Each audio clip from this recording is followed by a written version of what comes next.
நம் காலத்து நாயகர்கள்ங்கிறது சிறிய யோசனை பெரிய வெற்றின்னு. ஒவ்வொரு டெக்னாலஜியும் எப்படிலாம் வந்துச்சு, ஒவ்வொரு தொழில்நுட்பத்தையும் யாரெல்லாம் கண்டுபிடிச்சாங்க, எப்படிலாம் கண்டுபிடிச்சாங்க. ட்ராபாக்ஸ்னு நம்ம பேசிட்டு இருக்கோம். ட்ராபாக்ஸ் பயன்படுத்தக்கூடியவர்களுக்கு தெரியும், தொழில்நுட்பங்களை பயன்படுத்தக்கூடியவங்களுக்கு தெரியும். இணையத்திலே இருக்கக்கூடிய ஒரு ஏற்பாடு. எல்லா ஃபைலையும் போட்டு அன்னைக்கு முக்கியமாக அந்த ஃபைலை வந்து அவர் கொண்டு போய் கொடுக்கணும், ஒரு இடத்துல கொடுக்கணும். எல்லாத்தையும் பென்ட்ரைவில் காப்பி பண்ணிட்டாரு. அவர் மறந்துட்டார் அந்த பென்ட்ரைவை எடுத்துகிட்டு போகிறது. பெருத்த இழப்பு அவருக்கு. குறிப்பிட்ட நேரத்தில் அந்த பென்ட்ரைவை கொடுக்க முடியலங்கிறத வர்த்தக ரீதியாக அவருக்கு பெரிய ஒரு இழப்பு. உடனே அதற்கான மாற்று ஏற்பாடுகளாக அவர் என்ன கண்டுபிடிக்கிறாங்கன்னா, ட்ராபாக்ஸுங்கிற ஒரு சிஸ்டத்தை கண்டுபிடிச்சு இன்னைக்கு எல்லோருமே நம்ம ட்ராபாக்ஸ் கண்டுபிடிக்கிறோம். அந்த புத்தகத்தின் முதல் கட்டுரை ரொம்ப முக்கியமானது. சைபர் சிம்மன்கிறவர் அந்த புக்கை எழுதியிருக்கிறாரு. பிரெயின் செஸ்கி அப்படிங்கிறவங்களுடைய கண்டுபிடிப்பு என்னன்னா, நிறைய வெளிநாடுகள், இப்போ நாங்கள் சமீபத்தில் கூட இஸ்ரேல் போயிருந்தோம். இஸ்ரேலில் நீங்கள் ஹோட்டலை வாடகைக்கு எடுக்கணும் அப்படின்னா ஒரு ரேட்டு, அதே மாதிரி நீங்கள் மற்ற வீடுகளில் இருக்கக்கூடிய அறைகளை நீங்கள் ஒரு குறிப்பிட்ட அறையை நீங்கள் வாடகைக்கு எடுத்துக்கலாம் அப்படின்னா ஒரு ரேட்டு. அதெல்லாம் 5 மடங்கு டிஃப்ரென்ஸ் இருக்கும். ஒரு ஹோட்டலில் ஒரு அறை நம்ம புக் பண்ணோம் அப்படின்னா, உதாரணத்துக்கு 10,000 ரூபாய் ஒரு நாளைக்கு அப்படின்னா, நம்ம ஒரு வீட்டில் வாடகைக்கு எடுக்கிறோம் அப்படின்னா அது 10,000 ரூபாய்னா, ஹோட்டலில் நீங்கள் அந்த ரூமை வாடகைக்கு எடுத்தீங்கன்னா 50,000 ரூபாய் வரைக்கும் அதனுடைய வாடகை அதிகமாக இருக்கும். இந்த பிரெயின் செஸ்கியும் அவர் நண்பரும் என்ன தொழில் பண்ணுறது அப்படிங்கிறது தெரியல. நீண்ட காலமாக வருமானத்திற்கு வழி கேட்டு யோசித்து போராடிட்டே இருக்கிறாங்க. ஆனால் அவங்களுக்கு வழி தெரியவே இல்லை. அவங்க 2 அறை கொண்ட ஒரு வீட்டில் தங்குறாங்க. என்ன பண்ணலான்னு யோசிக்கும் போது கிடைத்த ஐடியா வந்து, ஒரு ரூமை வாடகைக்கு விட்டுடலாம் அப்படின்னு முடிவு பண்ணுறாங்க. ஒரு ரூமை வாடகைக்கு விட்டு ஒரு ரூமை மட்டும் நம்ம பயன்படுத்தி கொள்வோம், அதன் மூலமாக நமக்கு வருமானம் வரும் அப்படின்னு சொல்கிறாங்க. கடுமையான எதிர்ப்பு. என்னன்னா, முன்பின் தெரியாதவர்கள்லாம் எப்படி அந்த அறையில் வந்து தங்குவாங்க? இப்போ நான் இந்தியாவிலேருந்து போகிறேன், நான் யார் என்னன்னே அவங்களுக்கு தெரியாது. நான் அமெரிக்காவில் போயோ இஸ்ரேலில் போயோ எங்கேயோ நான் தங்கணும்னா, என்னை பற்றிய எந்த விதமான அறிமுகமும் இல்லாமல் என் வீட்டுக்குள்ளேயே தங்க வைக்கணுங்கிறது எவ்வளவு பெரிய ரிஸ்க்குங்கிற அந்த சிஸ்டத்துக்கு முதல்ல எதிர்ப்பு வருது. ஆனால் படிப்படியாக அதில் இருக்கக்கூடிய ஒவ்வொரு குறைபாடுகளையும் அவர்கள் சரி செய்து இன்னைக்கு 190 நாடுகளில் இந்த நடைமுறை இருக்குது. நீங்கள் இணையங்களில் தேடி பார்க்கலாம். 190 நாடுகளில் நீங்கள் இந்த நடைமுறை இருக்குது. ரொம்ப சீப்பாக நம்ம ட்ராவல் பண்ண முடியும். ரொம்ப சீப்பாக நாங்கள் தங்கணும். நாங்கள் தங்கின ஹோட்டலில் தங்கினதுக்கும் நாங்கள் இந்த மாதிரி வந்து தங்கினதுக்கும் எங்களுக்கு வேறுபாடு இருந்தது. அப்போது அந்த நடைமுறையை ஒருத்தர் உருவாக்குற போது அவருடைய சொந்த வாழ்விலிருந்து அவருக்கான அனுபவம் வருது. அதில் ரொம்ப முக்கியமாக அந்த கட்டுரையை எப்படி முடிச்சிருப்பாரு அப்படின்னா, முன்பின் தெரியாத மனிதர்கள் மீது நம்பிக்கை வைக்கிறதா பிஸ்னஸ். முன்பின் தெரியாத மனிதர்கள் மீது நம்பிக்கை வச்சு அவங்கள நம்பி அவங்கள வெறுக்காமல் அவங்களையும் இந்த சிஸ்டத்துக்குள்ளே உள்ளடக்கியதாக கொண்டு வருகிற போது தான் ஒரு பிஸ்னஸ் ஜெயிக்கும். எல்லாரை பார்க்கும்போது நமக்கு சந்தேகம் வந்து கொண்டே இருந்தால் எந்த விதமான புதிய முயற்சிகளையும் செய்ய முடியாதுன்னு அந்த கட்டுரையாளர் முடிக்கிறார். எப்படி இப்போலாம் கிராஸ் செக் பண்ணுறாங்க அப்படின்னா, சோஷியல் மீடியாவை நீங்கள் எப்படி பயன்படுத்துறீங்கன்னு கிராஸ் செக் பண்ணுறாங்க. சோஷியல் மீடியாவுக்குள்ளே போய் உங்களுடைய ஃபேஸ்புக்லேயும் ட்விட்டர்லேயும் நீங்கள் எப்படி இருக்கீங்க, என்ன மாதிரிலாம் நீங்கள் அதை ஹேண்டில் பண்ணுறீங்கிறத பார்த்து உங்களுடைய ப்ரொஃபைலை கிராஸ் செக் பண்ணிக்கிறாங்க. வெற்றிகரமாக 190 நாடுகளில் அது இருக்குது. அந்த புத்தகம் எல்லா குழந்தைகளும் படிக்கும். சின்ன விஷயங்கள். புத்தகத்தை எல்லாம் கலைச்சி போட்டிருக்கோம். எந்த புத்தகம் எங்கே இருக்குது, எந்த தலைப்பில் இருக்குன்னு நம்மளால் கண்டுபிடிக்க முடியல. அந்த மாதிரி ஒருத்தர் சிரமப்பட்டுட்டே இருக்கிறாரு. வீட்டில் எந்த பொருள் எங்கே வச்சோன்னு அவருக்கு ஞாபகமே இல்லை. ஒவ்வொரு முறையும் தடுமாறுகிறார், ஒவ்வொரு முறையும் தேடுறாரு. இவ்வளவு தூரம் இணையதளங்களில் எவ்வளவு இணையதள முகவரிகள் கொட்டி கிடக்கு, இது எப்படி கண்டுபிடிக்கிறதுன்னு யோசிக்கிறாரு. உடனே புக் மார்க்னு ஒரு சிஸ்டத்தை கண்டுபிடிக்கிறாரு. அது மாதிரி ஒவ்வொரு மனிதரும் தன்னந்தளவில் சின்ன கண்டுபிடிப்புகளை கண்டுபிடித்து கொண்டே இருந்தால், இப்போ இவங்க நான் சொல்கிறதுலாம் எல்லாருமே பில்லியனர் ஆகிட்டாங்க, மில்லியனர் ஆகிட்டாங்க. அந்த அளவுக்கு அவங்க ஜெயிக்க முடியும் அப்படின்னு சொல்கிறாங்க. மகள் அப்படிங்கிற கவிதை புத்தகம் கவிஞர் திரு கபிலனுடையது. எனக்கு 2 குழந்தைங்க, ஒரு பெண் குழந்தை, ஒரு ஆண் குழந்தை. வழக்கமாக சில நேரங்களில் எனக்கு காலை நிகழ்ச்சிகள் இருக்கிற போது நான் அதிகாலையிலேயே புறப்பட்டு போயிடுவேன். சில நேரம் எனக்கு நிகழ்ச்சிகள் இருக்கிற போது நான் இரவு வீடு திரும்புவதற்கு நேரமாகும். ஆனால் நான் காலையில் வயது 3.5 வயசாகுது என்னுடைய பெண் குழந்தைக்கு. நான் காலையில் சாப்பிட்டேனான்னு அவர் பள்ளிக்கு போகும்போது முன்பாக எனக்கு தொலைபேசியில் அழைச்சி கேட்பாள். வீடியோ கால் பண்ணி சாப்பிட்டியாப்பா அப்படின்னு கேட்பேன். பள்ளியிலிருந்து வந்த பிறகு அவள் வந்து, நான் வந்துட்டேன், நீ சாப்பிட்டியா, எப்போ வருவ வீட்டுக்கு அப்படின்னு திரும்பி கேட்பா. அப்புறம் மாலை கேட்பா. இரவு நான் வருவது வரைக்கும் தூக்கத்தை கட்டுப்படுத்தி எவ்வளவு தூரம் முடியுமோ அவ்வளவு தூரம் அவள் தூக்கத்தை கட்டுப்படுத்த தொடங்கிட்டா. இப்போ 12 மணிக்கு நான் வந்தாலும் என்னை பார்த்து விட்டு தான் தூங்கணும், இல்லை லேட்டாக வந்தாலும் பார்க்கணுங்கிறதுக்கு முயற்சி பண்ணுறா. சில நேரங்களில் தூக்கம் ஜெயிச்சிடுற போது அவள் வந்து தூங்கிடுறா. இதை வழக்கமாக சமீப நாட்களில் வச்சுக்கிட்டே இருக்கா. நான் ஒரு முறை கூட என்னுடைய முகநூலில் பதிவு பண்ணேன், எவ்வளவுதான் பார்த்து பார்த்து கொஞ்சினாலும் மகனை விட மகளுக்கு 2 முத்தங்களாவது கூடுதலாக போய் விடுகின்றன அப்படின்னு. எனக்கும் முடியல, நான் ட்வின்ஸு தான் எனக்கு, நானும் பையனையும் மகளையும் ஒன்றா தான் பார்க்கணும்னு நம்ம நினைக்கிறோம். ஆனால் ஏதோ ஒரு இடத்துல மகள் ஜெயித்து கொண்டே இருக்கிறா, ஒவ்வொரு நொடியும் ஜெயிச்சுட்டே இருக்கிறான், ஒவ்வொரு நொடியும் அவள் டாப்பராகவே தான் இருக்கிறாள். என் பையன்ட்டேருந்து அவள் வந்து கொஞ்சம் தன்னை வேறுபடுத்தி காமித்து கொண்டேன். என் மீது காட்டக்கூடிய அக்கறை, என் மீது காட்டக்கூடிய பாசம், அவள் எடுத்துக்கிற அந்த கேர்டேக் ரொம்ப எனக்கே ஆச்சரியமூட்டுவதாக இருந்தது. நான் சமீப நாட்களில் ஒரு நண்பர் வீட்டுக்கு நான் சாப்பிட போயிருந்தேன். அப்போது திரு கபிலன் நான் வருவதற்கு முன்பாக சில மணி நேரங்களுக்கு முன்பாக வந்துட்டு அந்த புத்தகத்தை கொடுத்துட்டு மகள், அவருடைய மகள் இறந்து போனது எல்லோருக்குமே தெரியும். அவர் மகள் குறித்து எழுதிய அந்த தொகுப்பை ஒரு வார இதழில் வெளியிட்டார். அதுக்கப்புறம் தொகுப்பாகவும் போட்டிருக்கிறார். இமைகளை துண்டித்து கொண்டு போவதற்கா தூரிகை என்று பெயர் வைத்தேன் அப்படின்னு அந்த கவிதை. தூரிகைன்னு பேர், அவருடைய மகள் பேர் தூரிகை. அதனால் அவர் என்ன எழுதுறாருன்னா, இமைகளை துண்டித்து கொண்டு போவதற்கா தூரிகை என்று பெயர் வைத்தேன் அப்படின்னு எழுதியிருக்கார். எல்லா பெண் குழந்தைகளும் உன்முகம் யாரை தத்தெடுப்பது அப்படிங்கிறது இன்னொருடைய கவிதை.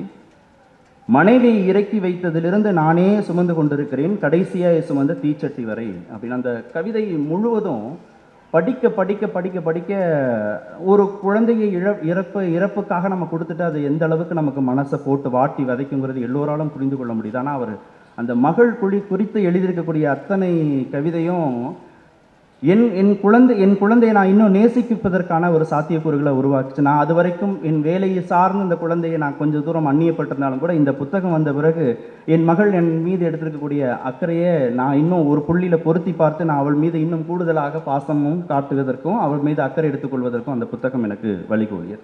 தெருவிளக்கும் மரத்தடியும் சா மாடசாமியுடைய புத்தகம்.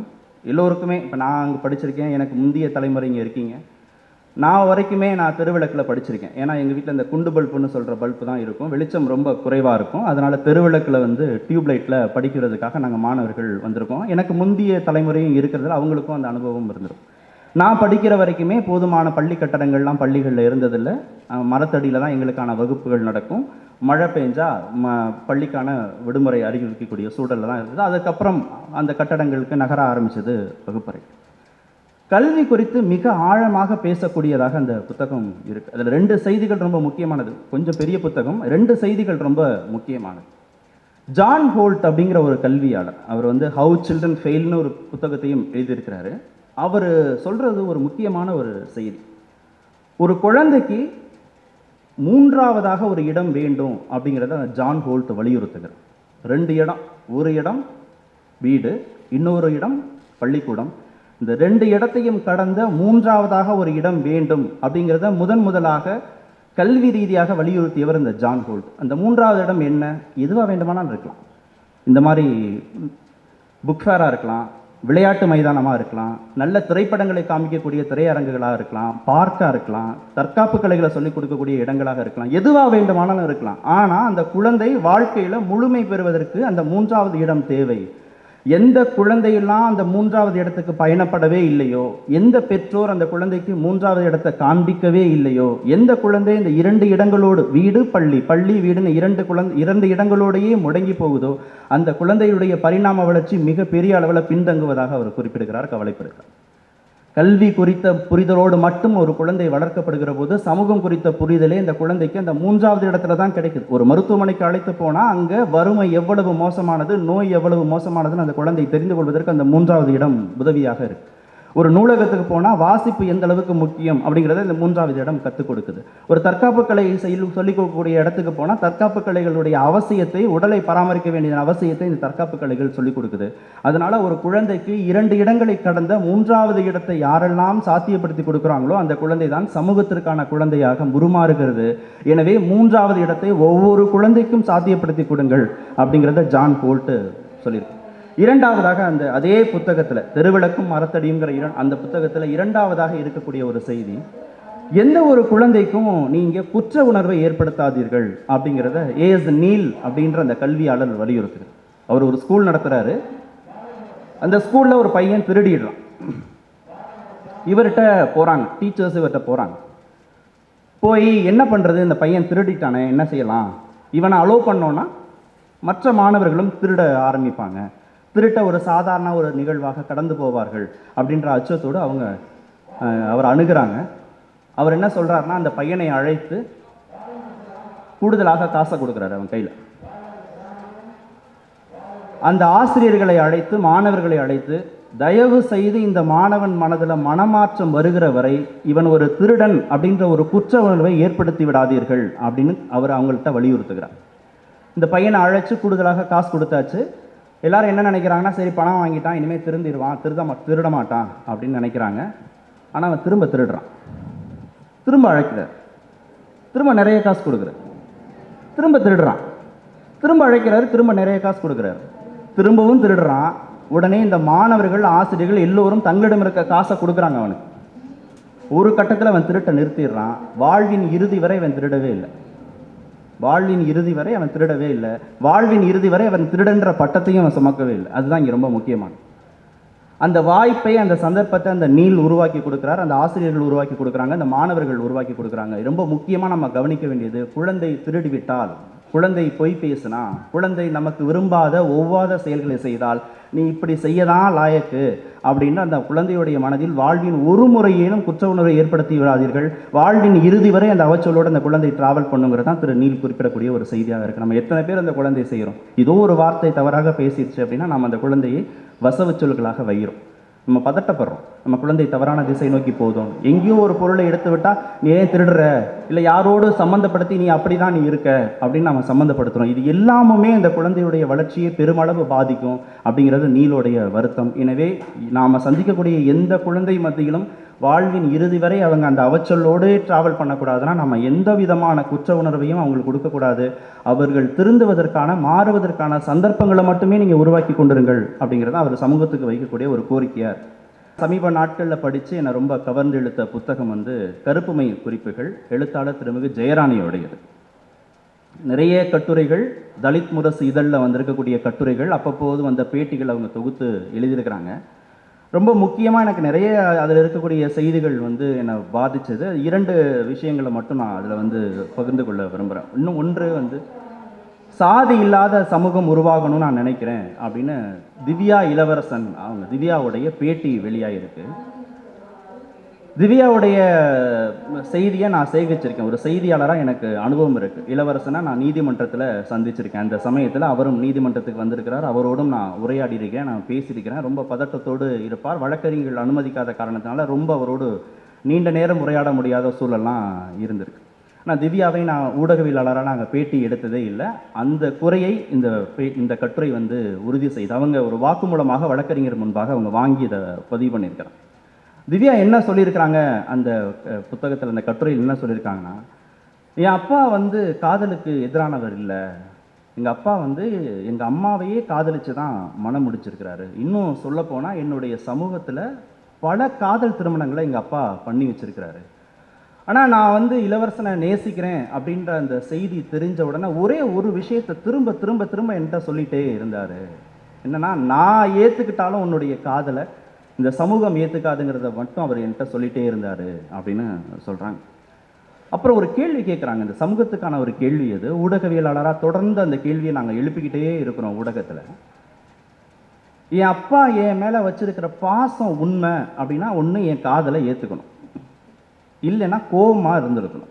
2 செஞ்சுருக்கணும். ஒன்று, என் மீது அவர் அன்பு வைத்திருக்கிறார் அப்படின்னா என்னுடைய காதலை என்னுடைய தந்தை ஏற்றுக்கொண்டு இருக்கணும்.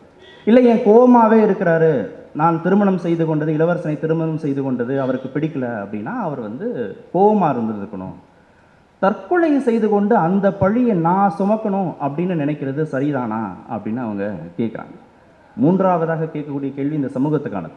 என்ன கேட்குறாங்கன்னா, எனக்கு என் அம்மா அப்பா 2 பேரும் வேணும், இளவரசனும் வேணும், ஆனால் அது சாத்தியம் இல்லை, சாதியே இல்லாத சமூகமாக இந்த சமுதாயம் இருக்கணும்னு நான் ஆசைப்பட்றேன், நிச்சயமாக அதுக்கு வாய்ப்பே இல்லைன்னு அவங்க என்ன சொல்கிறாங்கன்னா, நான் காதல் திருமணம் செய்து கொண்டது என்னுடைய தனிப்பட்ட பிரச்சனை, என் குடும்பத்து பிரச்சனை, என்னுடைய தனிப்பட்ட பிரச்சனை, அதையே இந்த சமூகத்தின் பிரச்சனையாக பார்க்கிறார்கள் அப்படின்னு கேள்வி கேட்குறாங்க. எல்லோருக்குமான கேள்வி அது. காதலும் காதல் சார்ந்த விவகாரமும் அதில் இருக்கக்கூடிய சிக்கல்களும் ஒரு தனி மனிதர் சார்ந்த ஒரு பிரச்சனையை ஏன் சமூகத்தின் பிரச்சனையாக பார்க்கிறார்கள்? அதனால தான் நான் சாதி இல்லாத சமூகமாக இந்த சமுதாயம் மாற வேண்டும் நான் நினைக்கிறேன். இவ்வளவு பிரச்சனைகளுக்கும் காரணம் அந்த சமூகத்தின் பிரச்சனையாக அது பார்க்கப்பட்டதால் தான் அப்படின்னு சொல்கிறாங்க. அதே கருப்புமை குறிப்பில் இன்னொரு கட்டுரை ரொம்ப முக்கியமானது. அந்த புத்தகம் எங்கிருந்தாலும் தேடி வாங்கி படித்து பாருங்கள். மலம் அள்ளுபவர்கள் குறித்து அவங்க பதிவு செஞ்சுருக்கிறாங்க. அதில் பாஷா சிங்குங்கிற ஒரு பத்திரிகையாளர் பதிவு செஞ்சுருக்கிறாங்க. அந்த கட்டுரையை படித்து நான் ஒரு நாள் முழுவதும் அந்த அழுத்தத்திலிருந்து என்னால் வெளியே வரவே முடியும். மலம் அள்ளுபவர்களுக்கு இயந்திரங்கள் கொடுக்கணும், எங்கேயுமே அது குறித்த ஒரு மரணம் கூட நிகழக்கூடாதுங்கிறத நாங்கள் ஊடகங்களில் தொடர்ந்து பதிவு செஞ்சுட்டே இருக்கோம். யாருமே அதை என்கரேஜ் பண்ணாதீங்க, அதற்காக இயந்திரங்கள்லாம் வந்தாச்சு, அந்த தொழிலாளர்கள் சாப்பிடவே முடியாத அளவுக்கு பல நோய்களுக்கு உள்ளாகி இருக்கிறாங்கிறத பதிவு பண்ணுறோம். அதில் பாஷா சிங்குங்கிற ஒரு பத்திரிகையாளர் அவங்க பேட்டிக்கெல்லாம் எடுத்திருக்காங்க. ஒரு நாள் முழுவதும் அவங்களோட ட்ராவல் பண்ணி அவங்களுடைய லைஃப்பை எல்லாத்தையும் ஆவணப்படுத்தி அவங்க எழுதுகிறாங்க. அதில் நிறைய செய்திகள் சொல்லிட்டு வராங்க. ஒரு இடத்துல சொல்கிறது ரொம்ப மனசை ரொம்ப பாதிச்சு. மஞ்சள் நிற பொருள் எதையுமே அவங்க உணவுப் பொருளில் சேர்க்கிறதே கிடையாது.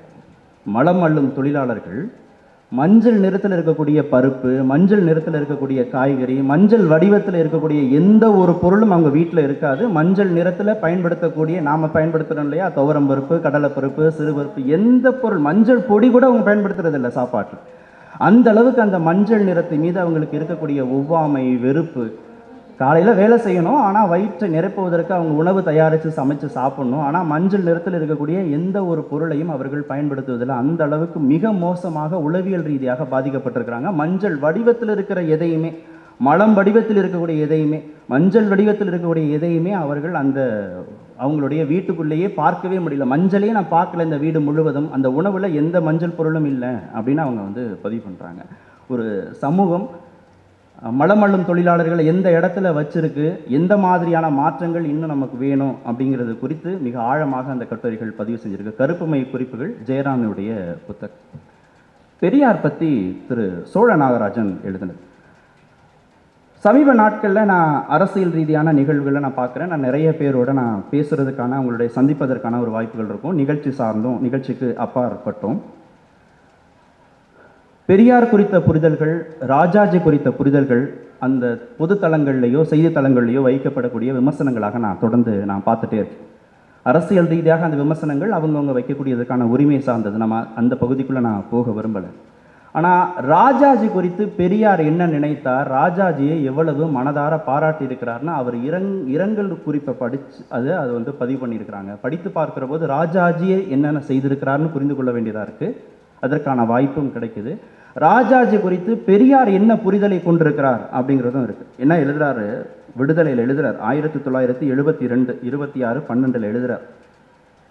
நண்பர் ராஜாஜி அவர்கள் முடிவெய்திய நிகழ்ச்சி எல்லையற்ற துக்கத்துக்குரிய நிகழ்ச்சியாகும். சம்பிரதாயத்துக்காக சொல்லலை, உண்மையாகவே சொல்கிறேன். ராஜாஜி அவர்கள் ஒப்பற்றவர், இணையமற்றவர் ஆவார். அவருடைய இழப்பு பரிகாரம் செய்ய முடியாத இழப்பாகும்னு சொல்லிட்டு ராஜாஜி என்ன பண்ணினார், ராஜாஜியை மாணவராக பெரியார் கருதுகிறாருங்கிறதுக்கான சாராம்சங்களாக சில விஷயங்களை அவர் தொட்டு செல்றார். சுமார் 40 ஆண்டுகளுக்கு உட்பட்ட மக்களுக்கு தெரியாத ஒரு செய்தியை நான் சொல்கிறேன். ராஜாஜி அவர்களால் தான் திராவிட நாட்டில் சமபந்தி போஜனம் என்பதும் அதைவிட தீவிரமான சாதி பேதம் என்பதை இல்லாமல் யார் வீட்டிலும் யாரும் உணவருந்தலாம் என்கிற தன்மையும் ஏற்பட்டதுன்னு ராஜாஜி பற்றி பெரியார் சொல்கிறார். ராஜாஜியோடைய பெருமைக்கு நான் ஒரு எடுத்துக்காட்டு சொல்லணும்னா, ராஜாஜி இல்லாத இருந்தால் மகாத்மா காந்தியே இருந்திருக்க மாட்டார், அது மாத்திரமல்ல இந்திய தேசிய காங்கிரஸே இருக்காது அப்படிங்கிறது ராஜாஜி பற்றி பெரியார் பதிவு செய்த இரங்கல் குறிப்பில். அது மாத்திரமல்ல, நிறைய எழுதியிருக்கார், நான் சின்ன சின்னதாக சொல்ல. அது மாத்திரமல்ல, கலப்பு திருமணம் என்னும் தன்மையை துணிந்து ஆதரித்தவர் ராஜாஜி அவர்களே ஆவார். 1920 கருதுகிறேன். அருண்டேல் ருக்மணி அம்மையார் விவாகரத்தை பார்ப்பன சமுதாயமே கட்டுப்பாடாக எதிர்த்த காலத்தில் ராஜாஜி அவர் அதை ஆதரித்தார் அப்படின்னு எழுதுகிறார். சமபந்தி போஜனம் ராஜாஜி கொண்டு வந்தது, சாதி பேதம் இல்லாமல் ஆக்குனது ராஜாஜி, கலப்பு திருமணத்தை ஆதரித்தது ராஜாஜி, அவருக்கு பொறுப்பு வாங்கி கொடுத்தது ராஜாஜி. பெரியாருக்கு காங்கிரஸில் முக்கியமான பொறுப்பு வாங்கி கொடுத்தது ராஜாஜின்னு தனக்கும் ராஜாஜிக்குமான அந்த உறவை பட்டியல் போட்டுக்கிட்டே இருக்கிறார். அந்த இரங்கல் குறிப்பை கிட்டத்தட்ட 3-4 பக்கங்களுக்கு மேலே இருக்கிறதுனால நான் வாசிக்கல. ரொம்ப முக்கியமான செய்தி. நாம் ராஜாஜி குறித்து தெரிந்து கொள்ள கொள்கை ரீதியாக இங்கே நிறைய மாற்றங்கள் இருக்குது. சமீப நாட்களில் தலித் அரசியல் இருக்குது, தமிழ் தேசிய அரசியல் இருக்குது, வலதுசாரி அரசியல் இருக்குது, திராவிட அரசியல் இருக்குது, இடதுசாரி அரசியல் இருக்குது. ஆனால் ராஜாஜி நமக்கு இந்த புத்தகத்தின் மூலமாக, இந்த இரங்கல் குறிப்பின் மூலமாக கற்றுக் கொடுக்கக்கூடிய ஒரு விஷயம், பெரியார் கற்றுக்கக்கூடிய ஒரு விஷயம், ராஜாஜி கற்றுக் கொடுக்கக்கூடிய விஷயம் என்னென்னா, கொள்கை ரீதியாக நீங்கள் எவ்வளவு வேண்டுமானாலும் யாருடன் வேண்டுமானாலும் முரண்பட்டு கொள்ளுங்கள், கருத்தியல் ரீதியாக, சித்தாந்த ரீதியாக யார் யாருடன் வேண்டுமானாலும் எவ்வளவு ரீதியாக வேண்டுமானாலும் நீங்கள் முரண்பட்டுக் கொள்ளுங்கள். ஆனால் அவரிடம் இருக்கக்கூடிய நல்ல விஷயங்களையும் பாராட்டுங்கள். தனி மனித வெறுப்பை வளர்த்துக் கொள்ளாதீர்கள்ங்கிறதா நான் இந்த இரங்கல் குறிப்பிலிருந்து நான் புரிந்து கொள்ள வேண்டியதாக இருக்கு. அதை பெரியாரும் கற்றுக் கொடுத்து கொண்டிருக்கிறார், ராஜாஜியும் நமக்கு கற்றுக் கொடுத்துக்கிறார். இருவரும் ஆரம்ப காலம் தொட்டு வாழ்வின் இறுதி வரை நண்பர்களாகவே இருந்திருக்கிறாங்க. ரெண்டு பேரும் இரு துருவங்கிறது நமக்கு தெரியும், கொள்கை அடிப்படையில், சித்தாந்த அடிப்படையில். ஆனால் அவர்கள் இந்த சமுதாயத்திற்கு கற்றுக் கொடுத்திருக்கக்கூடியது தனி மனித வெறுப்பு தேவையே இல்லை, கொள்கை அவர் கடைசியில் அதை முடிக்கிறது ரொம்ப முக்கியமானது. அந்த பேரா தான் ரொம்ப முக்கியமானது. நம் நாட்டு அரசியல் வகுப்புணர்ச்சி அடிப்படையாக கொண்ட அரசியலாக ஆகிவிட்டதால், அரசியல் காரணமாக வகுப்புகளுக்கு கேடு வரக்கூடாது என்ற கருத்தால் நம்முடைய சில கருத்துக்கள், காரியங்கள் ராஜாஜி அவர்களுடைய ஆதரவுக்கு உரியதல்லாதாக இருந்திருக்கலாம். என்றாலும் பொது வாழ்வில் ராஜாஜி அவர்களை நாம் இழக்க வேண்டிய நிலை ஏற்பட்டது. நமக்கும் நாட்டுக்கும் நாட்டு மக்களுக்கும் பரிகாரம் செய்ய முடியாத இழப்பியாகும் தெரிவித்துக் கொள்கிறேன். அப்படி சொல்றேன். ராஜாஜி முக்கியம்னு நம்புறார் இந்த சமுதாயத்திற்கு. யார் நம்புறார்? பெரியார் நம்புறார். அவரிடம் நம்ம கற்றுக்கொள்ள வேண்டியது நட்பு தான் ரொம்ப முக்கியம், தனி மனித அக்கறை தான் ரொம்ப முக்கியம். அதை கடந்த வெறுப்பு தேவையில்லை. கருத்தியல் அடிப்படையிலான, கொள்கை அடிப்படையிலான மாறுபாடுகளோடையே இரண்டு மனிதர்கள் வாழலாம். இங்கே இருக்கிற எல்லோரும் ஒரே உணவையாக சாப்பிட போகிறோம், ஒரே விதமான நிறை உடையை போட போகிறோம். எனக்கு ஒரு உணவு பிடிக்கும், இன்னொருத்தருக்கு வேறு ஒரு உணவு பிடிக்கும். எனக்கு ஒரு நிறத்திலான உடை பிடிக்கும், இன்னொருத்தருக்கு வேறு ஒரு நிறத்திலான உடை பிடிக்கும். எனக்கு ஒரு சித்தாந்தம் பிடிக்கும், இன்னொருத்தருக்கு வேறு ஒரு சித்தாந்தம் பிடிக்கும். ஆனால் அடிப்படையில் நாம் இருவரும் மனிதர்கள் அப்படின்ற அடிப்படையில் அந்த நட்பை பாராட்ட பெரியாரும் ராஜாஜியும் கற்றுக் கொடுத்திருக்கிறார்கள். இந்த புத்தகத்தின் மூலமாக நீங்கள் வாசி. அடுத்ததாக பௌத்தம்ங்கிற புத்தகம், சின்ன புத்தகம், திருமாவளவனுடைய உரை சார்ந்த ஒரு புத்தகம். ரொம்ப சின்ன புத்தகம். திடீர்னு எனக்கு அந்த புத்தகம் கிடைத்தது. சில புத்தகங்கள் தான் அந்த மாதிரி நமக்குள்ள ஒரு பெரிய தாக்கத்தை ஏற்படுத்தும். அவர் பௌத்தம் குறித்து எழுதுகிறார். பௌத்தம்னா என்ன அப்படின்றதை அவர் விளக்குகிறார். சுதந்திரத்தை, சகோதரத்துவத்தை வலியுறுத்துகிறது. அதுதான் மனிதநேயம் அப்படிங்கிறது வலியுறுத்துகிறது பௌத்தம். வேறு எதுவுமே இல்லை. புத்தர் அதை மட்டும்தான் வலியுறுத்துகிறார். ஏன்னா பௌத்தத்தில் கடவுள் இல்லை, முற்பிறவி அடுத்த பிறவி இல்லை, பிறப்பில் உயர்வு தாழ்வு இல்லை. அப்போ பௌத்தம்ங்கிறது என்ன சொல்லி கொடுக்குது அப்படிங்கிறத டிஃபைன் பண்ணுறாரு திருமாவளவன். பௌத்தம்னா என்ன? பௌத்தம்னா தனி மனித ஒழுக்கம். பௌத்தம்னா தம்மம். தம்மம்னா என்ன? தனி மனித ஒழுக்கம்னா என்ன? தம்மம்னா என்னன்னா அவருக்கு ஒரு சின்ன கிளாரிஃபிகேஷன் மட்டும் கொடுக்குறாரு. தம்மம்ங்கிறது வாழ்க்கையில் குற்ற உணர்ச்சி இல்லாமல் வாழ்வதுங்கிறார் தம்மம். தம்மம் அப்படின்னா என்னன்னா குற்ற உணர்ச்சி இல்லாமல் வாழ்வது. சரி, எப்போ குற்ற உணர்ச்சி இல்லாமல் ஒருத்தரால் வாழ முடியும்? அதுக்கும் ஒரு விளக்கம் சொல்கிறேன். எப்போ ஒரு மனிதன் குற்ற உணர்ச்சி இல்லாமல் வாழ முடியும்னா, பொய் சொல்லாமல் இருக்கும்போது தான் குற்ற உணர்ச்சி இல்லாமல் வாழ முடியும்னு அவர் விளக்கம் சொல்கிறார். குற்ற உணர்ச்சி இல்லாமல் ஒரு மனிதன் வாழ்ந்தாலே அதுவே மிகப்பெரிய உயர்ந்த வாழ்வியல் நெறியாம். எனக்கு நான் இன்று இரவு உறங்கும் போது எனக்கு எந்த விதமான குற்ற உணர்ச்சியும் இல்லை. நான் யாரையும் திட்டிட்டேன், யாரையும் காயப்படுத்தினேன், யாருக்கும் எந்த தீங்கும் பண்ணலை, சட்டத்துக்கு விரோதமாக நான் எந்த விதமான செயலையும் செய்யாமல் ஒரு குற்ற உணர்ச்சி இல்லாமல் நான் தூங்க போகிறேங்கிறதே பெரிய நாள். குற்ற உணர்ச்சி இல்லாமல் ஒரு மனிதன் எப்படி வாழ முடியும்னா, பொய் சொல்லாமல் வாழ முடியும். குழந்தைகளை பார்த்து கற்றுக்கொள்ளுங்கள் அப்படின்னு திருமாவளவன் இந்த புத்தகத்தில். குழந்தைகள்கிட்ட பாருங்க, அது பொய்யே சொல்லாது. அது பொய்யே சொல்லாததுனால தான் அதுக்கு எந்த விதமான குற்ற உணர்ச்சியும் இல்லை. அதனால் உங்கள் மனதையும் நீங்கள் குற்ற உணர்ச்சி இல்லாமல் வைத்துக் கொள்ளுங்கள். அப்படி குற்ற உணர்ச்சி இல்லாமல் வைத்துக் கொள்வதுதான் தம்மம். தம்மத்தை வலியுறுத்துவதுதான் பௌத்தம். அதுதான் வாழ்க்கையின் மிக உயர்ந்த வாழ்வியல் நெறிங்கிற தனி மனித ஒழுக்கம் தான் ஆகச்சிறந்த வாழ்வியல் நெறி. அந்த தனி மனித ஒழுக்கத்தை நாம் எப்போது பின்பற்றுகிறோமோ, எப்போது குற்ற உணர்ச்சி இல்லாமல் நாம் வாழ்கிறோமோ, அதுவே மிகச்சிறந்த வாழ்வியல் நெறி. நாங்கள் இஸ்ரேல் போயிருக்கிற போது அங்கே ஒரு சில பகுதிகளுக்கு போக நேர்ந்தது. கிபூட்ஸ் அப்படின்னா அங்கே ஒரு சில பகுதிகளில் இருக்கிறவங்க இருக்காங்க. ஒரே மாதிரியான வீடு அமைப்புகள் இருக்கும், ஒரே விதமான வாழ்வியல் நெறி. ஒரு 250 பேர், 100 பேர், 1000 பேர் அந்த பகுதிகளில் இடத்தை வாங்கி வீடை கட்டி அங்கேயே வாழ்வாங்க. அங்கேயே விவசாயம் பண்ணுவாங்க, அங்கேயே பள்ளிக்கூடம் இருக்கும், அங்கேயே அனைத்து வசதிகளும் அவர் ஏற்படுத்தி கொள்வார்கள். நான் 5 மணி நேரம் வேலை செய்கிறேன், சார் 10 மணி நேரம் வேலை செய்கிறார், சார் 12 மணி நேரம் வேலை செய்கிறார். 5 மணி நேரத்துக்கு என்ன கூலி, 8 மணி நேரத்துக்கு என்ன கூலி, 12 மணி நேரத்துக்கு என்ன கூலி, அவ்வளவுதான். நாம் சம்பாதிக்கிறது, நாம் விளைவிக்கிறது, நம்ம உற்பத்தி பண்ணுறது எல்லா பொருளும் காமன் பூலுக்கு போயிடும். ஒரு இடத்துல ஒரு மத்தியில் இருக்கக்கூடிய ஒரு அலுவலகத்துக்கு அது கொண்டு போயிடுவார்கள். கார்த்திகேயன் 5 மணி நேரம் வேலை செஞ்சிருக்கிறார், அவருடைய குடும்பத்திற்கு 5 மணி நேரத்துக்கான ஊதியத்தை கொடுத்து விடுவார்கள். அதை வைத்து நீங்கள் வாழ்ந்து கொள்ள வேண்டியதுதான். இன்னொருவர் 8 மணி நேரம் வேலை செஞ்சார்னா 8 மணி நேரத்துக்கான ஊதியமும் பொருளும் தேவையான உற்பத்தி செய்யப்பட்ட பொருளும் அவருக்கு கொடுக்கப்பட்டுரும். அதை வைத்து நீங்கள் வாழ்ந்து கொள்ள வேண்டியதுதான். இன்னொருத்தவர் கடுமையாக உழைத்து 15 மணி நேரம் வேலை செஞ்சானா 15 மணி நேரத்துக்கான ஊதியமும் பொருளும் அவருக்கு கொடுக்கப்பட்டுவிடும். அதை வைத்து வாழ்ந்து கொள்ள வேண்டியதுதான். யாருக்குள்ளேயும் எந்த விதமான சச்சரவுகளுமே இல்லை. மோஸ்ட் செக்யுலர் இன் இஸ்ரேல் அவங்க தான். எல்லாத்தையுமே ஜனநாயகப்படுத்தி இருக்கிறாங்க. எல்லாமும் எல்லாருக்கும். அங்கே ஒரே நூலகம் இருக்கும், யார் வேண்டுமானாலும் போய் படித்துக் கொள்ளலாம். பள்ளி எல்லா குழந்தைகளுக்கும் மிகச் சமமான கல்வி, ஏற்றத்தாழ்வே இல்லாத வாழ்வியல் முறை. அந்த வாழ்வியல் முறையை தான் போதிக்குது இந்த தம்மம்ங்கிற வாழ்வியல் நெறி. தனிமனித ஒழுக்கமும் எந்த விதமான குற்ற உணர்ச்சியும் இல்லாத வாழ்வியல் நெறியை நோக்கி நாம் நகர்வதற்கான முன்னேற்பாடுகளை செய்யலாம். அடுத்ததாக மிகுந்த தாக்கத்தை ஏற்படுத்திய புத்தகம், ஊடக வெளியில் நான் இருக்கிறதுனால ரொம்ப தாக்கத்தை ஏற்படுத்திய புத்தகம் இந்தியா ஏமாற்றப்படுகிறது. பிரதீப் சின்ஹா, டாக்டர் சுமையா ஷேக், அர்ஜுன் சித்தார்த் இவங்க 3 பேரும் எழுதிய புத்தகம். ஈப்பா சிந்தன் அந்த மொழிபெயர்ப்பை செஞ்சிருக்கார். நம்ம இன்றைக்கி எல்லாருமே இணையதளத்தை பயன்படுத்துகிறோம், ஃபேஸ்புக் பயன்படுத்துகிறோம், வாட்ஸ்அப் பயன்படுத்துகிறோம், இன்ஸ்டாகிராம் பயன்படுத்துகிறோம். எல்லோருமே தனியாக செல்ஃபோன் வச்சுருக்கிறோம். தகவல் தொடர்பு சாதனங்கள் மூலமாக சோஷியல் மீடியாவை நம்ம பயன்படுத்துகிறோம். ஆனால் வாழ்க்கையில் எவ்வளவு பெரிய தாக்கத்தை சோஷியல் மீடியாவில் பகிரக்கூடிய பொய் செய்திகள் சொல்லுது செய்யுது அப்படிங்கிறத இந்த புத்தகம் தெளிவாக உணர்த்துது. தயவு செய்து எல்லோரும் ஒரு முறையாவது வாசிக்க வேண்டிய புத்தகம் இந்த புத்தகம். இந்தியா ஏமாற்றப்படுகிறது. நான் அந்த புத்தகத்தில் நிறைய அரசியல் ரீதியான குற்றச்சாட்டுகள்லாம் இருக்கு. நான் அதுக்குள்ளே போகல. 2 அறிவியலுக்கு புறம்பான 2 செய்திகளை மட்டும் இந்த சமூகத்தில் எவ்வளவு வீரியமாக பரப்பப்பட்டது, ஏற்பட்ட பாதிப்புகளை மட்டும் நான் சொல்லிட்டு அடுத்த புத்தகத்துக்கு நான் கடந்து போகிறேன். தட்டம்மை ரூபல்லா தடுப்பூசிக்கு எதிரான பிரச்சாரம் இணையதளத்தில் செய்யப்படுது. தட்டம்மை ரூபல்லா இந்த 2 நோய்க்கு எதிரான வேக்சின், இதை கட்டுப்படுத்துவதற்காக பயன்படுத்தக்கூடிய மருந்து பொருளுக்கு எதிரான ஒரு பிரச்சாரம் சோஷியல் மீடியாவில் வேகமாக பரப்பப்படுது. எம்ஆர் வேக்சின் அதுதான் தட்டம்மைக்காக பயன்படுத்துறது.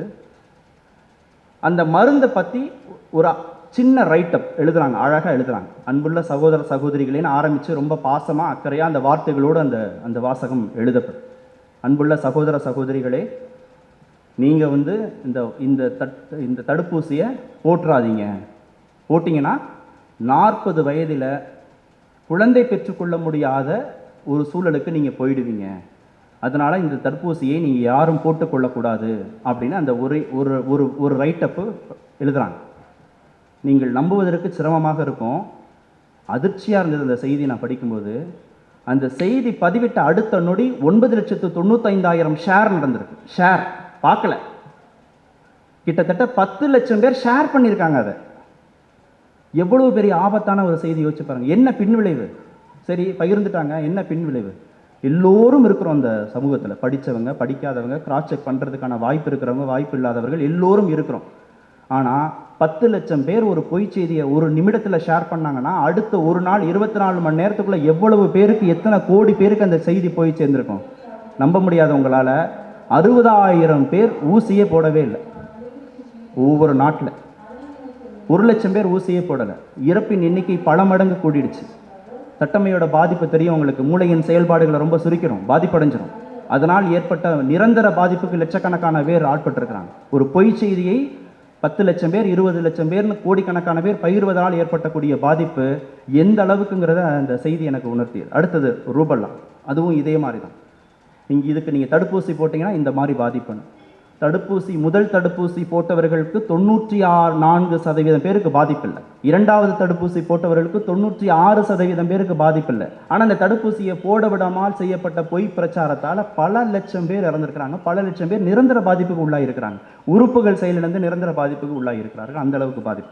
2வது டெங்கு நோயை குணப்படுத்துவதற்கு பப்பாளி, அதுவும் பொய் செய்தியாக பகிரப்பட்டது, மிக வேகமாக பகிரப்பட்டது. நீங்கள் பப்பாளியை சாப்பிட்டீங்கன்னா உங்களுக்கு வெள்ளை அணுக்களும் இரத்த அணுக்களும் அதிகமான எண்ணிக்கையில் உற்பத்தியாகி டெங்கு குணப்படுத்திவிடும். வேறு எந்த மருந்தையும் நீங்கள் எடுத்துக்கொள்ளாதீர்கள். வீட்டிலேயே பப்பாளி இலையிலிருந்து சாறு தயாரித்து இந்த நோய்க்கான மருந்தை நீங்கள் உற்பத்தி பண்ணி கொள்ளுங்கள் அப்படின்னு சொல்லி குறிப்பிட்ட இடத்துல நிறைய அளவில் பிரச்சாரம் பண்ணதுனால ஏற்பட்டக்கூடிய பாதிப்பு, டெங்கு ஏற்படுத்தக்கூடிய பாதிப்பில் லட்சக்கணக்கான பேர் பாதிக்கப்பட்டிருக்காங்க. இந்த புத்தகம் முழுவதும் ஒரு பொய் செய்தி எவ்வளவு வேகமாக கட்டமைக்கப்படுது, எவ்வளவு வேகமாக அது பரப்பப்படுது, அது நாட்டோட வளர்ச்சியில், தனி மனித வளர்ச்சியில், குடும்பத்தின் வளர்ச்சியில் எந்த அளவுக்கு தாக்கத்தை ஒரு குடும்பத்தில் 4 பேரில் 3 பேருக்கு டெங்கு, ஊசி போடாததுனால தான் அந்த குடும்பம் பொருளாதார ரீதியாக முன்னேற முடியுமா?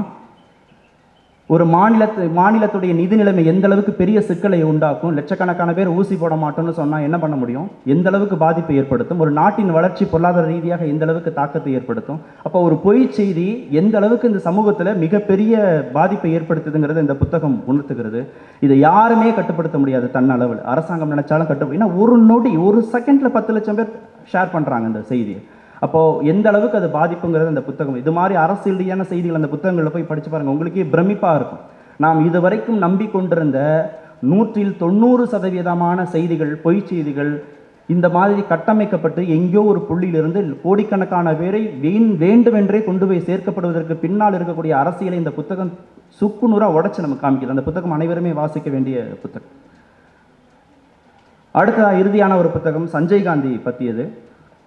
ரொம்ப சின்ன புத்தகம், திரு முத்துக்குமார் எழுதியிருக்கார் அந்த புத்தகத்தை. ஒரு அரசியலில், ஒரு குடும்பத்தில் அதிகார மட்டத்தில் இருக்கக்கூடிய ஒருத்தர் தன்னுடைய மகனுக்கு அளவற்ற சுதந்திரமும் அளவற்ற வாய்ப்புகளும் அதிகாரத்தையும் கொடுத்தா எந்த அளவுக்கு முட்டாள்தனமான நிறைவேற்ற முடியாத முடிவுகள் எடுக்கப்படும், எந்த அளவுக்கு நாட்டின் வளர்ச்சி பாதிக்கப்படும், பொருளாதாரம் சுரண்டப்படும், சூறையாடப்படும் அப்படிங்கிற அந்த புத்தகத்தில் இருக்கு. ரொம்ப சின்ன புத்தகம். அந்த புத்தகத்தை நீங்கள் வாசித்து படித்து பார்க்கலாம். எந்த விதமான அனுபவம் இல்லாதவர் திரு சஞ்சய் காந்தி. எந்த விதமான அனுபவமும் இல்லாதவர் சஞ்சய் காந்தி. ஒரு வருஷத்துக்கு 50,000 மாருதி கார்களை தயாரிப்பதற்கான அனுமதி அவருடைய நிறுவனத்திற்கு கொடுக்கப்படுது. வருஷத்துக்கு 50,000 கார்கள். அதற்கான போதிய அனுபவம், தொழில்நுட்பம் எதுவுமே இல்லை, அவருக்கு கொடுக்கப்படுது. கடைசி வரைக்கும் அந்த நிறுவனம் மிகப்பெரிய இழப்பை, வங்கியில் ஏகப்பட்ட கடன்கள் வாங்கி மிகப்பெரிய பொருளாதார இழப்பை இந்த நாட்டுக்கு கொடுத்தது. அடுத்ததாக திரு சஞ்சய் காந்தி செய்த மிக முக்கியமான தவறு குடும்ப கட்டுப்பாடு. அந்த காலகட்டத்தில் இருக்கிறவங்க எல்லோருக்குமே, அந்த தலைமுறையை சேர்ந்தவர்களுக்கு தெரிஞ்சிருக்கும், வலுக்கட்டாயமாக குடும்ப கட்டுப்பாடு. நாட்டில் மக்கள் தொகை பெருகியதால தான் நாட்டோட வளர்ச்சி மிகப்பெரிய அளவில் தேக்கமடைஞ்சிருச்சுங்கிற அடிப்படையில் செய்யப்பட்ட கட்டாய குடும்ப கட்டுப்பாடு திட்டம். காசு கொடுத்தாங்க, 75 ரூபா காசு கொடுத்தாங்க ஒரு குடும்ப கட்டுப்பாடு பண்ணிக்கிறவங்களுக்கு. ஆள் வரல, போதுமான ஆள் வரல. அப்புறம் ஒரு வாரம் லீவ் கொடுத்து பார்த்தாங்க குடும்ப கட்டுப்பாடு பண்ணிக்கிறவங்களுக்கு, அப்போவும் போதுமான அளவு ஆள் வரல. ஒரு டின் நெய் கொடுத்து பார்த்தாங்க இலவசமாக குடும்ப கட்டுப்பாடு பண்ணுறவங்களுக்கு, அப்போதும் ஆள் வரல. அப்புறம் மிரட்டி பார்த்தாங்க, அரசு ஊழியர்களாக இருந்தீங்கன்னா உங்களுக்கு பதவி உயர்வோ, சம்பள உயர்வோ, பென்ஷனோ எந்த விதமான வசதியும் கிடையாது, நீங்கள் கட்டாயம் 2 குழந்தைகளுக்கு மேல் இருந்தால் குடும்ப கட்டுப்பாடு பண்ணணும் அப்படின்னு சொல்லப்பட்டு சிறுபான்மை மக்கள் குறிவைத்து அந்த நேரங்களில் தாக்குதலுக்கு உள்ளானார்கள். தனியார் நிறுவனத்தில் இருக்கிறவங்க கட்டாயப்படுத்தி, வலுக்கட்டாயப்படுத்தி வெளியேற்றப்பட்டார்கள் குடும்ப கட்டுப்பாடு திட்டத்துக்கு ஒத்துக்கொண்டு அறுவை சிகிச்சையை மேற்கொள்ளாதவர்கள்.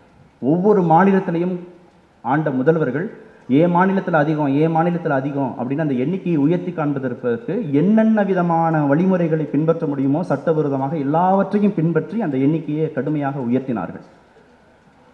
அதிகாரம் என்கிற போதை அருகில் இருப்பவர்களையும் தள்ளாட வைக்கணும் திரு இறையன்பு சொல்லுவார். அதிகாரங்கிறது பொறுப்பு தான். அதிகாரம் அப்படிங்கிறது பொறுப்பு. எனக்கு இதை செய்வதற்கு ஒரு அதிகாரம் இருக்குது அப்படிங்கிறது அதை செய்வதற்கான பொறுப்பு இருக்குன்னு அர்த்தம். அதை நல்லா செய்வதற்கான பொறுப்பு, அவ்வளவுதான்.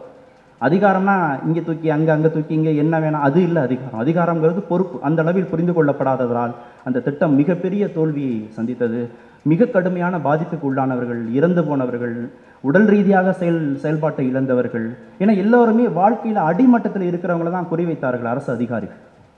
ஆட்டோ ரிக்ஷா ஓட்டுறவங்க, கூலி வேலைக்கு போகிறவங்க, தெருவில் பிச்சை அடித்து கொண்டவர்கள்னு ஒரு மிகப்பெரிய மனித சமுதாயம் அந்த சமயத்தில் கவர்மெண்டுடைய அழுத்தத்தின் காரணமாக, அச்சுறுத்தல் காரணமாக, சட்டவிரோத குடும்ப கட்டுப்பாடுக்கான தூண்டுதலாக அமைஞ்சதுனால பெரிய பாதிப்பை அவர்கள் பண்ணி.